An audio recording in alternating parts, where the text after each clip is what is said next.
All right, I think I'm on. Right, let's do this.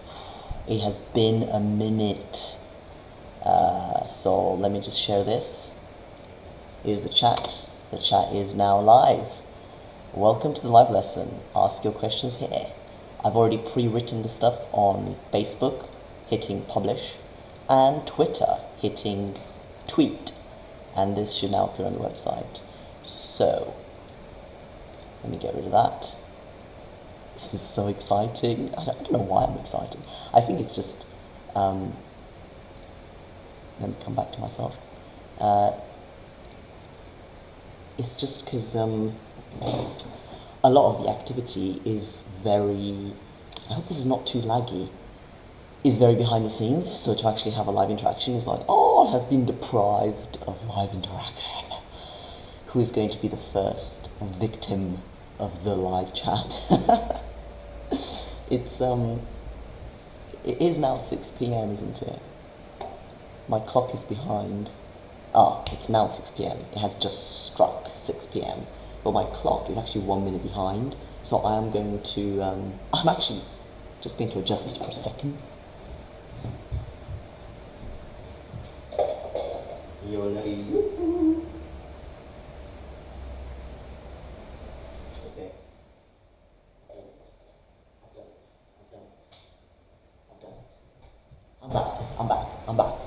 I'm back.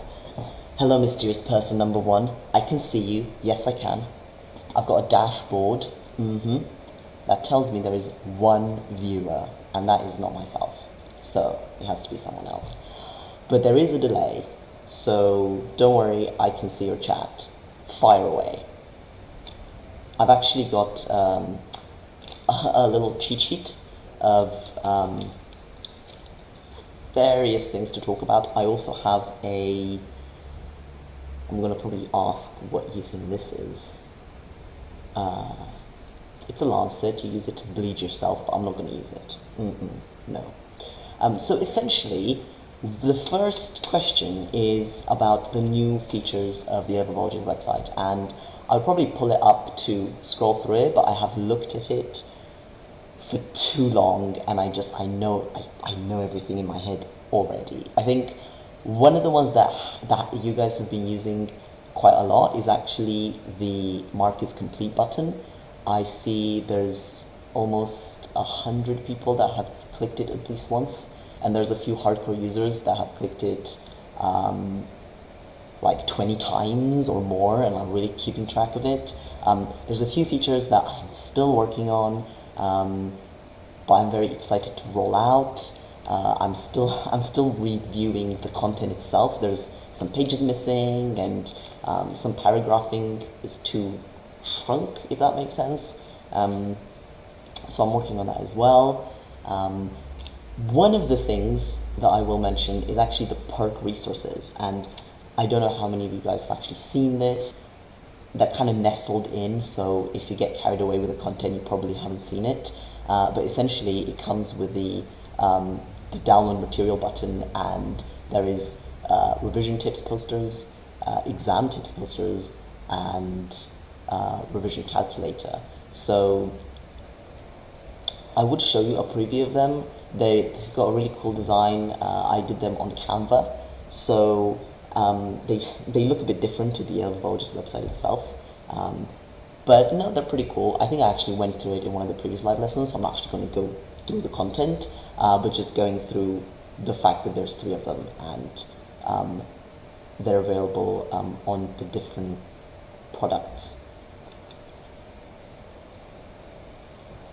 So one of the really popular questions actually is why is biology so hard to revise for? And pretty much the reason is the language.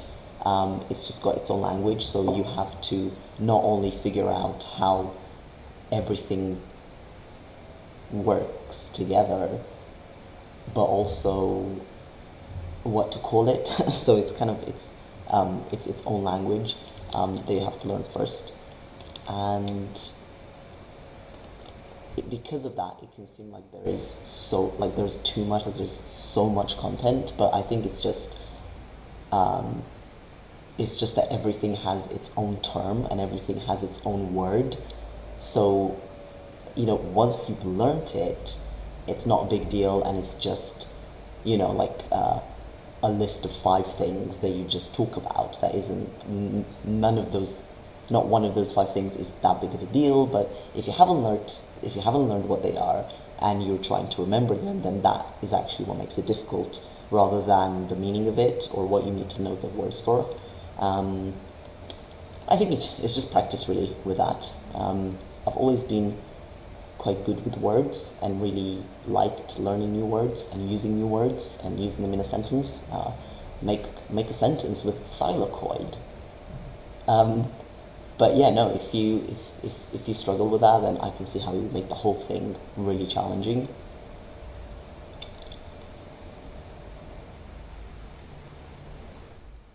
I have like a final question, but I'm not going to answer that yet.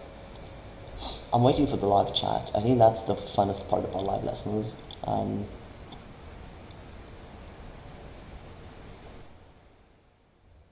think if I keep talking, people think I'm not going to answer the questions, but I am. So I'm kind of like, okay, I'm going to be quiet now. I'll let you have the stage. The thing is, I just go through it too quickly, don't I? It literally has just started. And I've just gone through like 3 of the questions already. Which is really not great. I'm just going to kick back. Yeah, for You Now, I don't know how many of you guys have used You Now. I actually used it quite a lot for about a week or 2, a while back, and it's actually a lot of fun because it's extremely like early stage and very social, and I mean the upside of that is that there aren't that many users, so it feels quite intimate. But the downside is if you want to live stream yourself, it takes a while to actually get an audience, and you have to literally start the live stream for like half an hour of no one there, and then after half an hour you get like a constant stream of people. So You Now is hard work, although it can be fun. But YouTube has extra features, so that's why I keep coming back to YouTube. And You Now is also a bit weird. Like, you have people who are literally just there's these hashtags, and there's like hashtag sleeping squad.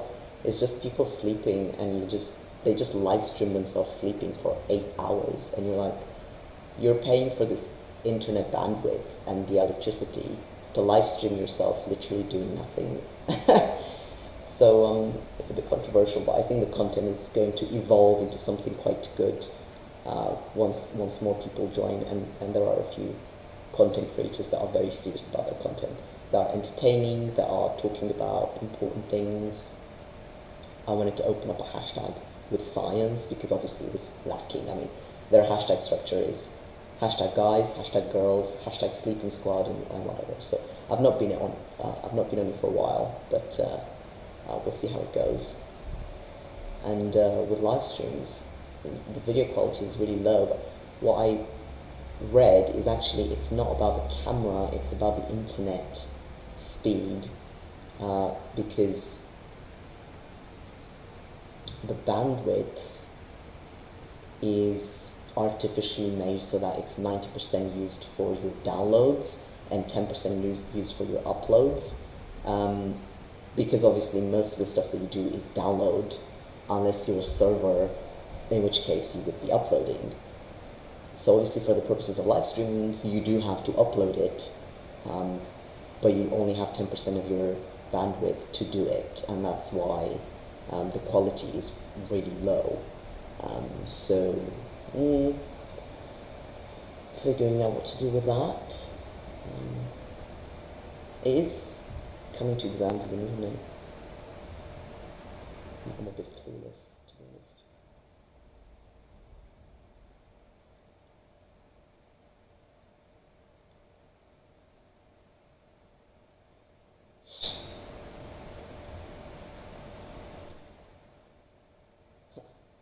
one of the previous live streams, I think the live streams are public, and YouTube sometimes features them, and there were these dodgy Americans asking about Trump and some really not useful things at all.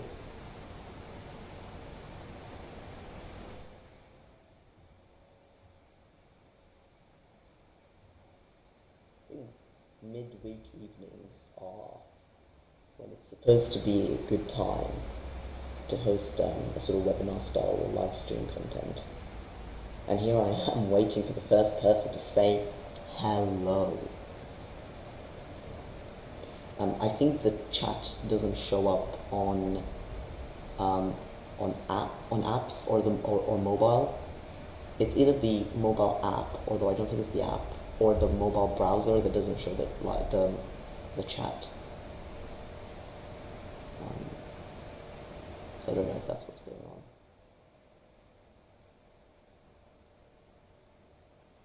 The last question that I have written is actually, what can you do with biology? And this is mostly if you've done a degree and people are like, oh, so what do you do with that? Do you teach? And it's like, are you serious? It's like pretty much the most exciting upcoming revolution, industrial revolution, the fourth industrial revolution. And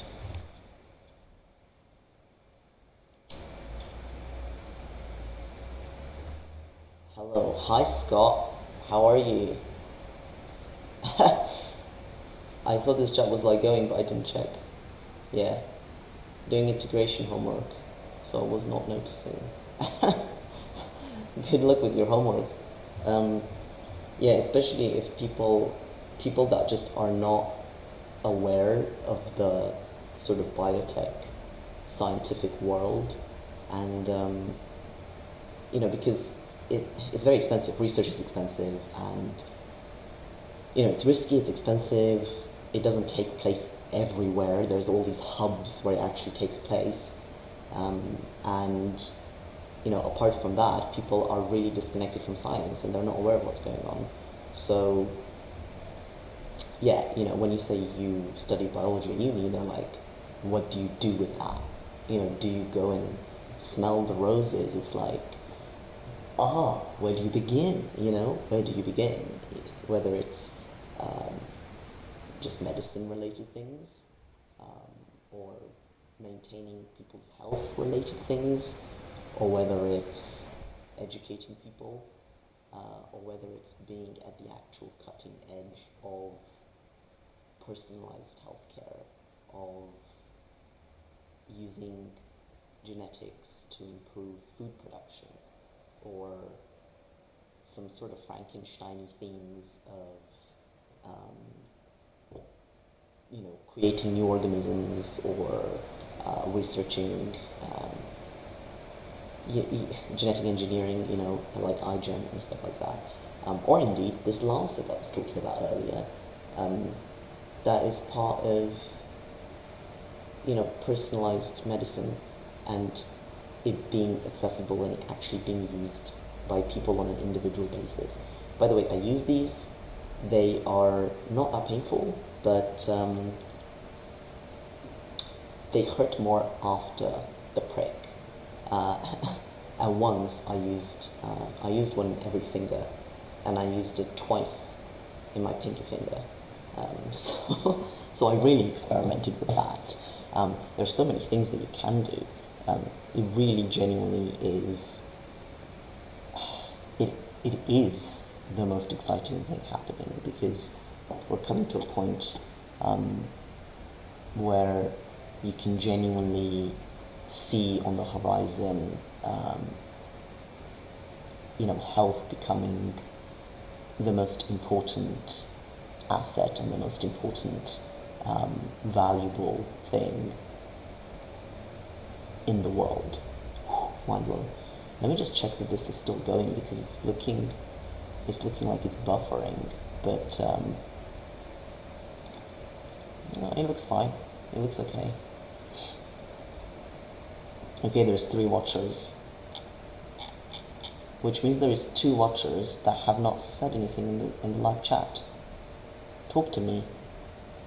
If we were in a room, imagine we're in a room, you have to talk to me. I can't just talk by myself.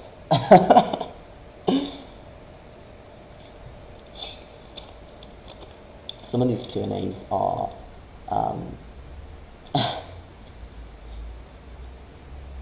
3 watchers makes us sound like stalkers, yeah.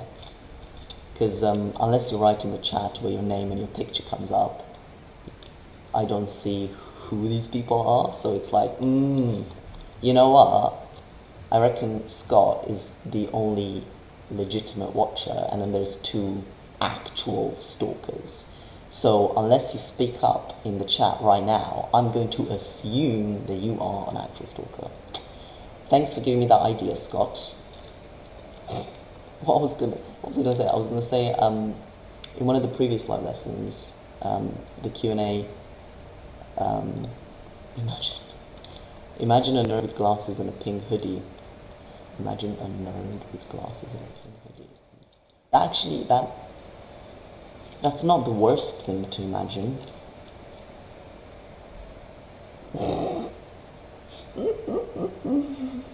I'm actually getting worried now.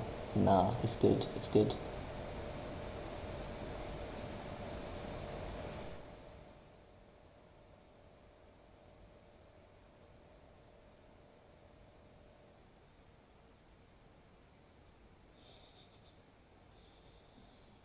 Yeah. Ooh. My antivirus has started flashing.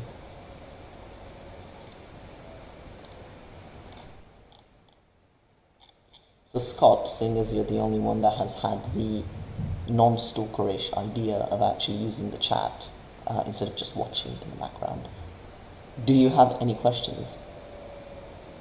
I know you're doing your integration homework. I'm actually trying to look at the picture. Is that actually you? I saw your coming out video last year, despite finding you through biology, and it was so moving. Well, thank you, Scott. That's really nice to hear. It has been a year, hasn't it? A K-pop. I was going to say that looks familiar and it doesn't look like it's actually you. Hello. Hi there. Hind Alme Harry or Hind. Don't know if I'm pronouncing that. Drop me your question if you've got a question. Yes, if that's the video that I think you're referencing, it was the one that I shot in Paris in an Airbnb. It was like, I've not been to many Airbnbs, but that one is probably one of those extremely unique, special Airbnb places, like ever. And it was really weird. I didn't have anything to do, so I thought, you know, I'm going to make a video in this place because it's got this cool background.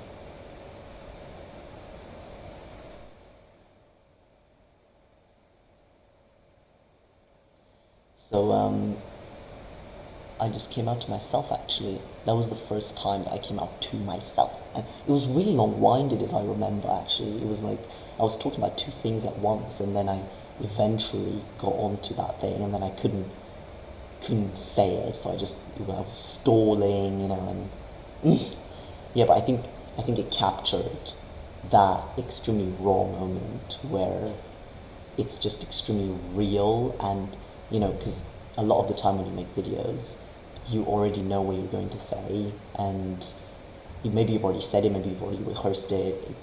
It's not genuinely in the moment, but that was like genuinely in the moment. What would you say?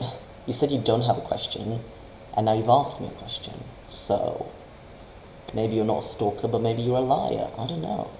What would you say to someone who's hoping to do a PhD not in biology, but still? What in, if not biology?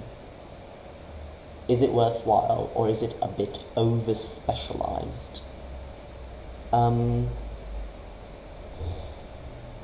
well, the premise of a PhD is that it is over-specialized. I'm trying to think of one that wouldn't be, but seeing as you're expected to write basically a book's worth on something, how could it not be over-specialized? I mean, I guess there are certain areas that have less research where you would be asking a simpler question or a broader question, but whether that would not be over-specialized, I don't know, because if you're going to spend years obsessing over a very specific thing, that will be pretty specialized.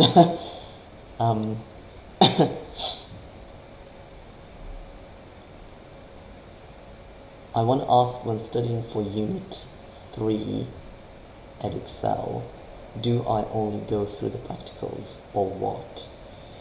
Let me just pull up that unit for you to have a look at Excel Unit 3.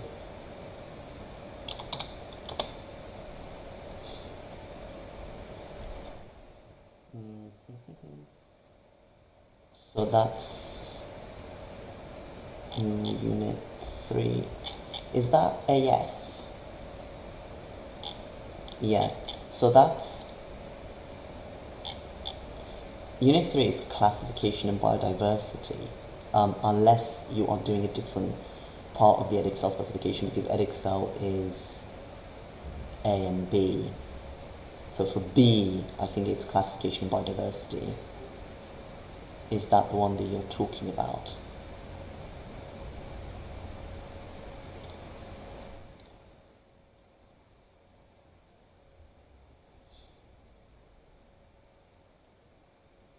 I want to do Middle Eastern studies. Oh, interesting. I'd love to go really in-depth on one part, over-specialized. I'm afraid of being discriminated against in the job market, being too focused on one thing. That is true. So do you want to do the study just for its own sake and then have a job that isn't related? Or do you want a job that is related? Okay, it's like I'm talking about two very different things. I'm like switching back and forth. So yeah, that is the unit. Do I only go through the practicals or what? What do you mean by only going through the practicals? I mean, obviously that unit is split into 3 topics, which have their theoretical content, and then let me just check again. Is by practicals, is that field work, or is that it's biodiversity? Let me check again. There's so many topics I lose track. Yeah, classification biodiversity. So that's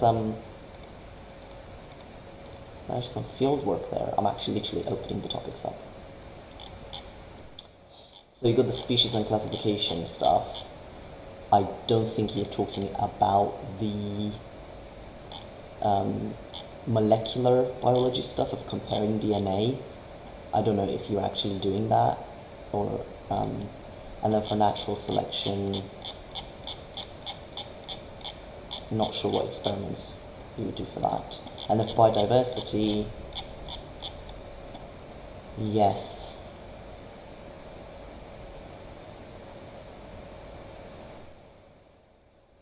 I want to work in refugee aid, but I love learning, and PhD seems like something that would be perfect for me. I would only do it if I like the topic. Yeah, that makes sense. You should only do it if you're actually into it, and if you're into the specific work itself, because it can be very broad and like, oh, I like this thing, but like, do you like the specific niche of it? It might not be related to your actual work, although with refugee aid, if it is specifically from the Middle East, then obviously that will be quite related in some way at least. But yeah, if it was a different kind of job, they would probably just look at whatever skills you acquired that are actually relevant to that job without necessarily caring about the fact that you did a PhD.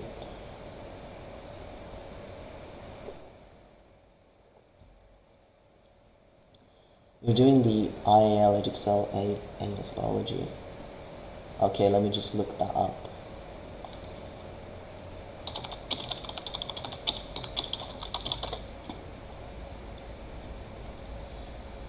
International advanced levels. Okay.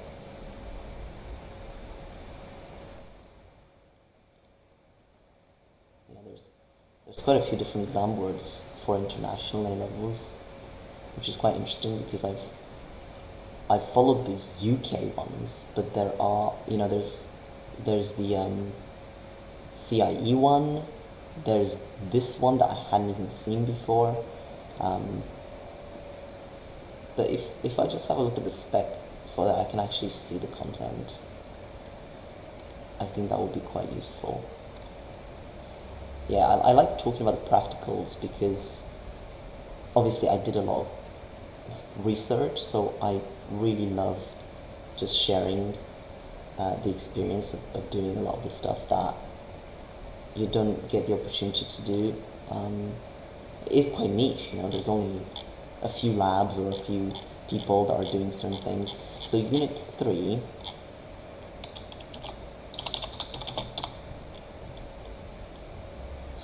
okay, yes, this looks, well, from the title, it looks extremely familiar. It looks extremely similar to the OCR, is it either OCR or CCEA? I think it's OCR that has two topics about practical stuff. So that's on page 73.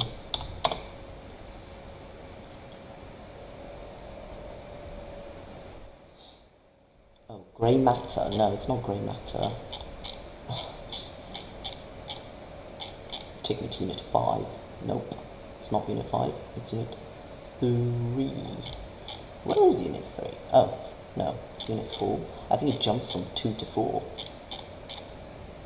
Okay, I'm not a fan of the specification already. Let me try again. So,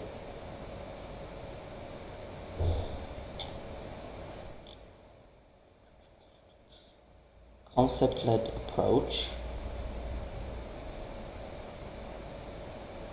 generic units.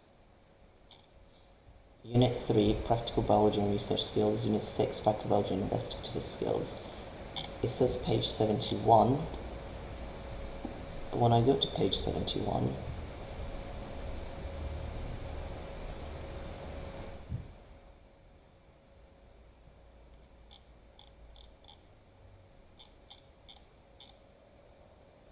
okay, no, it's here. Okay, so, yes.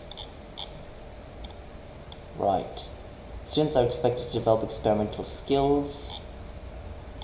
And it's broken down into using apparatus. Practical work is carried out in an organized manner. Produce and record reliable and valid results, present data.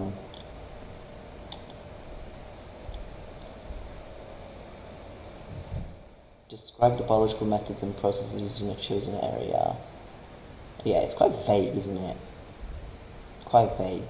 I mean, identify 2 ethical, social, economic, or environmental implications of applied biology encountered within the context of a visit or issue research. This is super, super, super, super broad.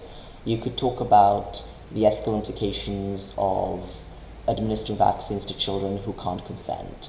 You can talk about the environmental issues of carrying out field work in fragile, a place where there's an environmental issue where let's say researchers going in there would disturb the habitats of animals. I mean, seriously, this is so generic.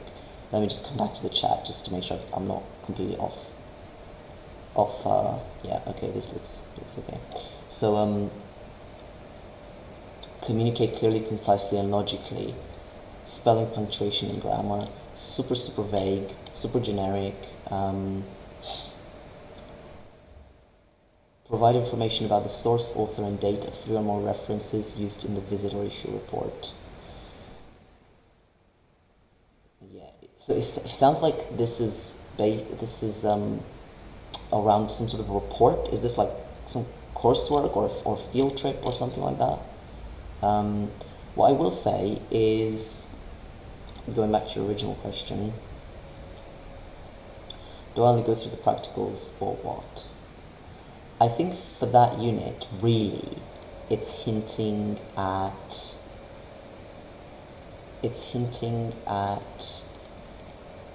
the process of doing science, which covers thinking about experiments, researching resources and referencing resources, producing data, presenting data, analyzing data. So it's a lot of different things that come together in a logical, useful way.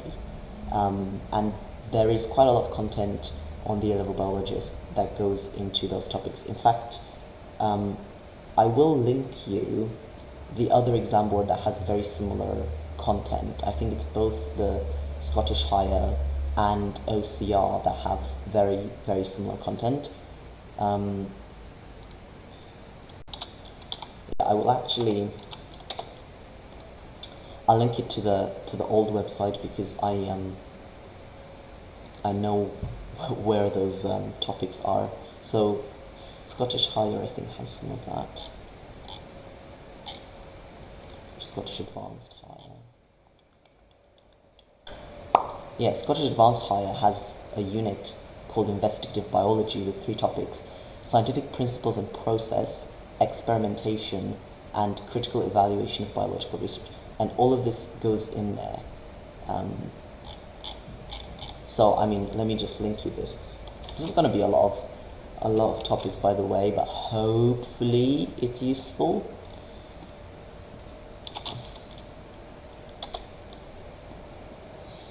So that's the first one.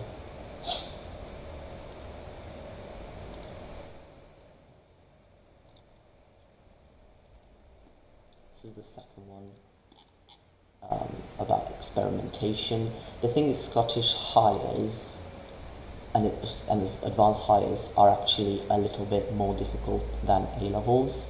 So I don't know whether the international Edexcel A-level is more difficult than the non-international one. But either way, this is probably as much as you would be expected to know. And then the third topic is critical evaluation of biological research. This is probably over and above. Yeah, this is probably too much, so I'm not gonna link that one. But I think OCR has extremely similar content as well. Development of practical skills in biology. So it's got a section, practical stuff for the written examination, and practical stuff for the practicals themselves. Some of this content is quite similar to, yeah, no, there is a lot of content, there is so much content. You can see if it overlaps or whatnot. And then the ones assessed in the practical itself. This covers a bunch of different experimental things, so how to use equipment and things like that. So there you go. That's pretty much covers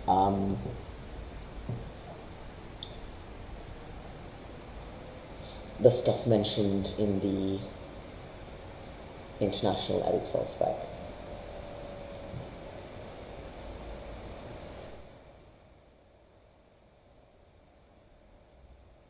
My mouth is dried up. I've talked too much. Okay. Any other questions?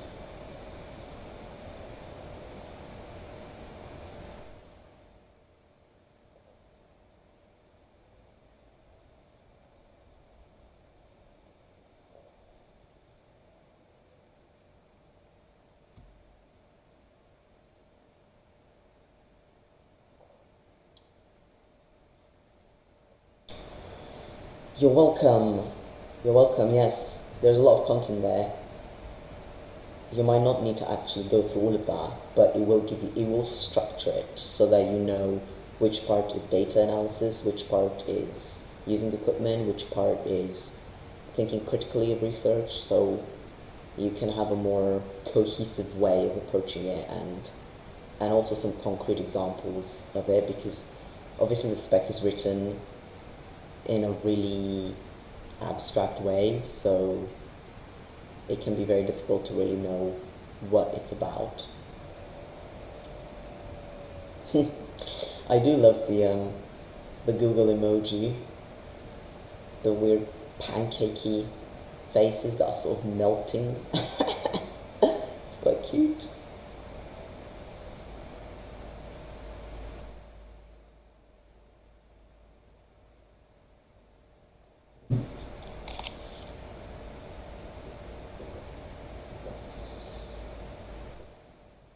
Okay.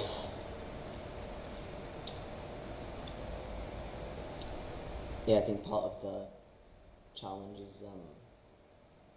is actually navigating all of the content. And that's similar to doing the research as well. It's just there is a lot of content, there's a lot of information, but how do you get to it? How do you find it? How do you organize it? How do you... The number of times that I thought something didn't exist or an idea had not been thought of, only to find out sometimes years later that it had. Like once during my undergrad research project, I devised a experiment to essentially make proteins without cells, in the same way that we make DNA without cells. And I was very excited about it, and then a few years later I realized this had actually already been done, which of course made me super thrilled, because it made me feel like, oh, the technology was actually much more advanced than I hoped. And it was actually already a kit by New England Biolabs, an in vitro protein synthesis kit, where you can actually buy it, and it's very expensive, like hundreds of pounds for just like 10 tiny reactions.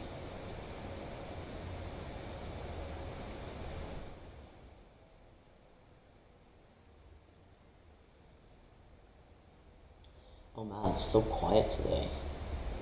I should do these more often, so that there's a sort of a rhythm to it, and maybe do more of them and make them shorter, perhaps, because it's very straightforward, because YouTube records it and saves it for you, so there's no editing, there's nothing like that you have to do with pre-recorded videos.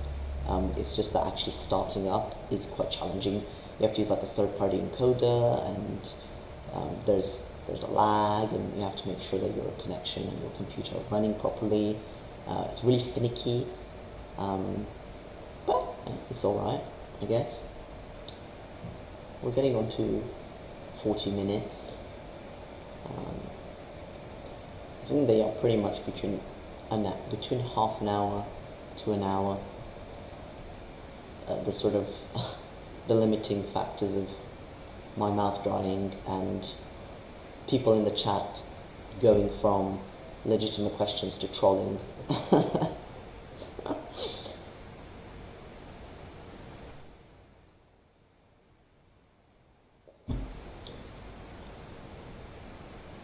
Well, I think there's a way to edit them out, even when they've been saved by YouTube, just to like crop the laggy bits at the beginning or at the end.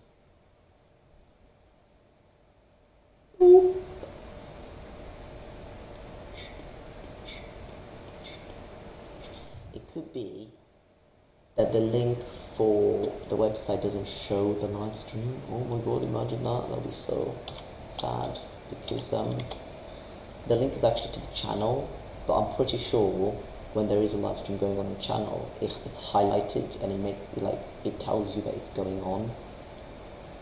So hopefully that's the case, because I've put it on Facebook and Twitter.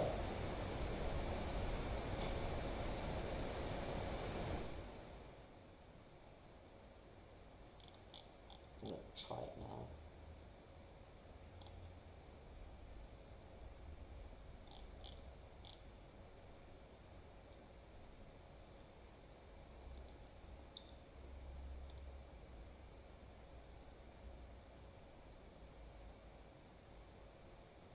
There we go. Live lesson Q&A. Live now.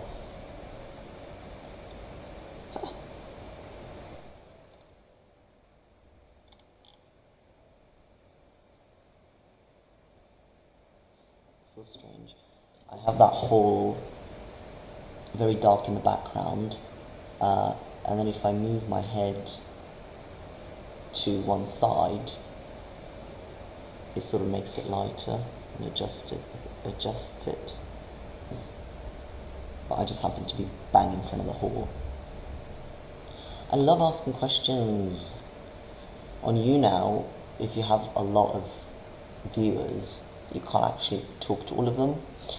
So like they have to pay, like literally pay money to get attention and have their input acknowledged, basically.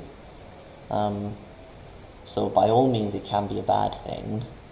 I think it's just about getting the right balance, isn't it? I mean, right now this is definitely on there's not enough action in the chat side of things.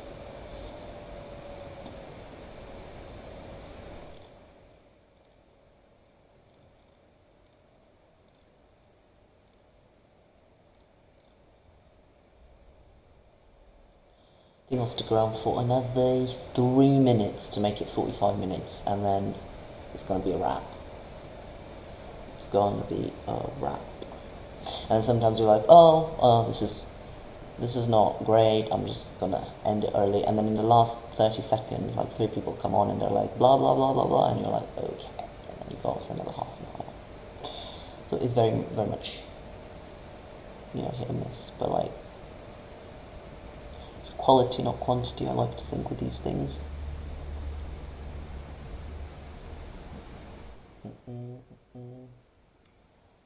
Final 2 minutes and 15 seconds for any burning questions.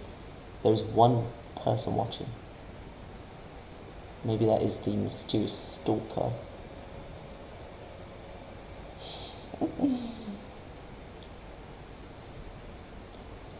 I'm absolutely knackered. I got my Misfit, and yesterday I did twice my daily amount of exercise. So I'm super, super, super wasted. 1.5 minutes. And also, turning off the live stream is really finicky, because you can't do it from YouTube. You have to go to your third-party encoder and do it there.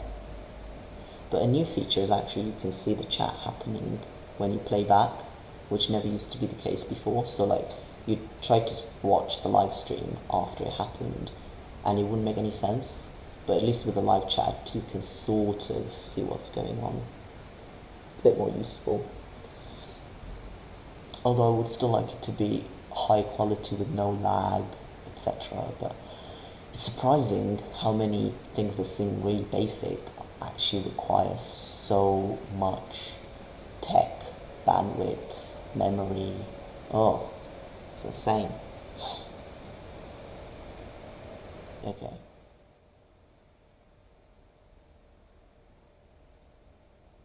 It's been an hour. No, it's not been an hour yet. Don't know.